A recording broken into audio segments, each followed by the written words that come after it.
Hello বন্ধুরা, আসসালামু আলাইকুম। আপনারা সবাই কেমন আছেন?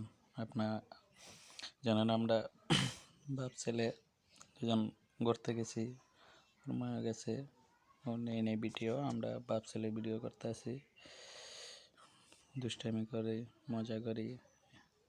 এখন আমার ছেলে আমাকে মারবে, দেখেন দুষ্টামি করে। আমি আদর দিতে চাইলে আবার এত দুষ্ট, আমি চুম্বা দিই, তার কারণে এই কারণে আবার মারে। এখন ব্যাঙ্গাইও বেলায় এরকম কত মাইরা আবার মজা করে, দুষ্টামি করে। এই ঘুরতে ঘুরতে